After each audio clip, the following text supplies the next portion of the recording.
Série de vidéos Les fondamentaux pour le bac, il s'agit de la suite d'un problème sur les fonctions exponentielles. Nous allons voir la troisième partie de la partie B. Nous en sommes à la troisième question. On me demande de démontrer que l'équation f de x égale à 0 admet une unique solution, alpha, sur l'intervalle 0, 11. Et on me demande d'en donner une valeur approchée à 10 moins 2 près.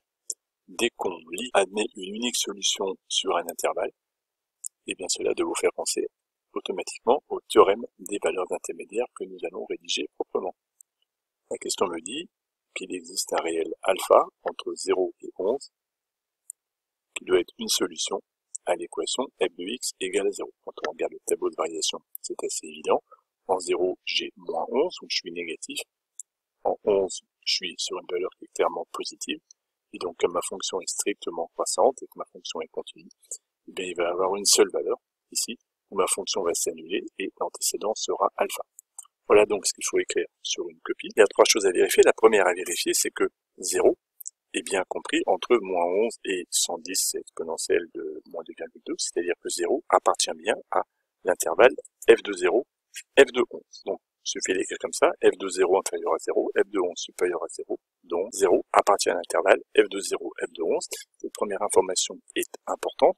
On imagine bien que si on m'avait demandé de résoudre f de x est égal à moins 12 par exemple, eh bien, sur l'intervalle 0,11, il n'y aurait eu aucune solution. Il faut que la valeur de f de x qui m'est donnée soit bien comprise dans l'intervalle entre les deux images de ma fonction sur l'intervalle considéré. La deuxième partie à vérifier absolument, c'est que f est continu. On n'a aucun élément pour le prouver, mais comme on sait que f est dérivable sur l'intervalle 0,11, elle est même dérivable sur 0,30, mais 0,11 me suffit amplement.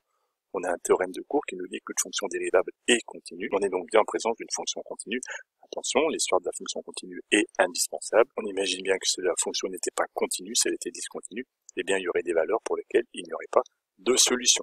En étant en présence d'une fonction continue, on est certain de ne pas être en situation ici représentée. Enfin, puisqu'on me demande de prouver qu'il y a une solution unique, là pour l'instant j'ai prouvé qu'il y allait avoir des solutions à mon équation. Pour prouver qu'elle est unique, il faut rajouter que f est monotone. Sur l'intervalle 0,11, cela a été montré la question d'avant puisque la fonction est strictement croissante. Avec ces trois critères-là, alors on peut citer le théorème des valeurs intermédiaires. Il existe un unique alpha appartenant à l'intervalle 0,11 tel que f de alpha est égal à 0. Reste à déterminer maintenant une valeur approchée de ce alpha. On sait qu'alpha est compris entre 0 et 11. Il va falloir travailler à la calculatrice avec un menu table. Vous balayez toutes les valeurs entre 0 et 11 avec un pas peut-être de 0,5 d'abord pour commencer. Et vous allez isoler petit à petit, par encadrement successif, les valeurs de plus en plus précises de alpha, et on obtient à la calculatrice environ 3,32. Petite remarque au passage concernant cet exercice, lorsqu'on doit résoudre f de x est égal à 0, c'est rare que cette situation se présente, mais ici, on aurait pu résoudre cette équation algébriquement, et ne pas utiliser le théorème des valeurs intermédiaires comme nous l'avons fait dans la première partie, puisque ici nous sommes en présence d'une équation produit, l'exponentielle de x étant toujours strictement supérieure à 0, cela revient à résoudre. X carré moins 11 est égal à 0, ce qui est équivalent à résoudre x carré est égal à 11. Cette équation admet deux solutions, une positive, une négative, et donc sur l'intervalle 0,30, il n'y aurait qu'une seule solution, qui serait s est égal à la racine carrée de 11, qui vaut effectivement environ 3,32. Cette façon de résoudre l'exercice de point de vue algébrique était évidemment tout à fait acceptable.